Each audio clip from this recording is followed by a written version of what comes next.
carrots, fruit juice, peaches, and fat-free or 1% milk. Then lunch for tomorrow is chicken sandwich, Italian sandwich, PB&J sandwich with potatoes, Normandy blend, fresh fruit, fruit cocktail, and fat-free or 1% milk. Then the breakfast for tomorrow is pumpkin bread, fruit juice, fresh fruit or pears, and fat-free or 1% milk. That's all the announcements we have, so off to Jason with weather.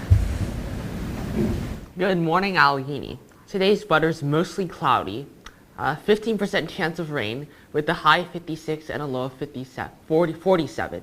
That's your weather for today. But before I send it back, I would like to say a big thank you to everyone who help the band move onto the field Friday night. We couldn't have performed if you guys didn't help, so we truly appreciate it. Back to Joseph and Carly. Thank you, Jason. Off to sports with Jacob. In Allegheny sports news, before we hop into my sports today, I'm going to send it over to Silas with some student section interviews. I'm here with Brooke, Taylor. And what are you dressed as for tonight's student section theme? Cops. Our next students are Summer and Brylan. And what are you two dressed as for tonight's theme? Eeyore. I'm Jack Skellington. Fire! I'm with. Silas. What are you wearing? I'm wearing the Allegheny camper costume. Yeah! I'm here with Miles Morales. And what is your costume tonight for the student section theme? I'm Spider-Man. That's a pretty great costume. And our final guest is Ryan Thomasy. And who are you dressed as? Robin. That's great. And he just got a girl snap. No way. Now off to Joseph with the football interviews. Thank you, Silas. I'm here with Brody Williams after the demolish of Kaiser. So, what was going through your mind when scoring the longest touchdown of the game? Oh, they came out hot. They had a kick return off the bat. Wasn't expecting that. How they get back in the game, stuff like that. It just boosts the morale, takes them down, and then we were right back in the game. Good to hear. So, how easy was it to pick apart Kaiser's defense today? Oh, it wasn't bad. We knew tendencies from watching film. So backers fly. The apex or the outside backer was playing me the whole time, so power was wide open all game. That's what we hit him on.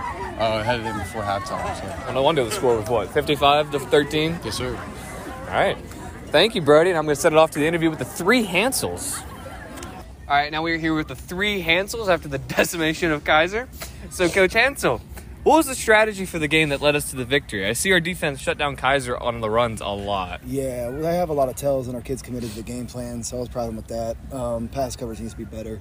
Gave up the open kickoff, so we got to be better in that. We're going to play some better teams that can make us pay with that stuff, so we got to clean some of that stuff up. But, yeah. Okay, and then Hansel 2, how do you get your team locked in before every game?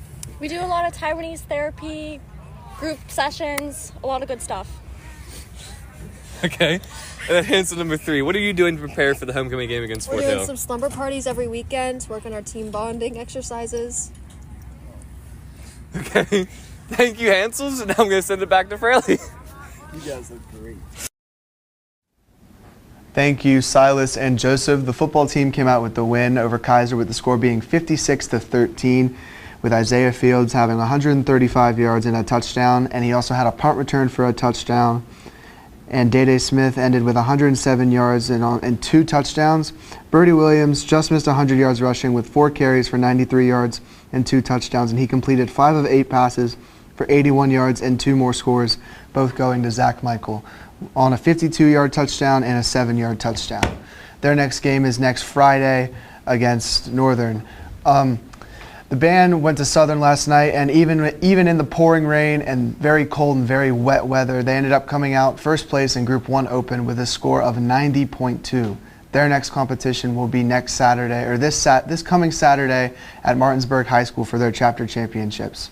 On Friday, the Allegheny volleyball team played Southern Fulton, with JV coming out with the win 2-0, with Julia Imes having 7 assists, 1 dig, 1 block, and 1 kill. Chloe DeBlock having 4 digs and 6 kills. Haley Isom having 5 assists, 6 digs, and 4 aces, and Leilani Margaret having 6 kills. And varsity came out with the win 3-0, with Ada McFarland having 9 kills, 1 dig, and 1 ace. Ava Struther having 16 assists, 2 digs, and a block. And Kinsey Hostetler having 8 digs, 1 assist, 1 ace, and 1 kill. And they advanced to 5-7, and their next game is Southern on October 17th. And wait. And today there's a JV football game versus Southern at Southern, with that starting at 6. And varsity girls soccer plays Mountain Ridge at Mountain Ridge, with that starting at 7. That's all that I have for sports, so back over to Carly and Joseph. Thank you, Jacob. And we know you guys couldn't hear any of our announcements, so real quick, today at lunch and after school and Friday before school are your last chances to buy homecoming dance tickets, so make sure you get those. And then tickets for the game will be sold tomorrow, Wednesday, Thursday, and October 24th, all from 9 a.m. to 11 a.m., and tickets are $8 cash only. Now off to Joseph. Senior donut forms are due to Miss Twig in room 254 by this Friday, and then I have the winners of the scholarships from the Tri-State College Night for $750. Corey Wiesenforth from Allegheny High School won, and then for another $750, Jace Patton from Allegheny High School won, and then for $350, Hannah Snyder from Allegheny High School won. And that is all the announcements we have for today. So please stay in your period 2. Let the bell dismiss you for period 3. Have a great day.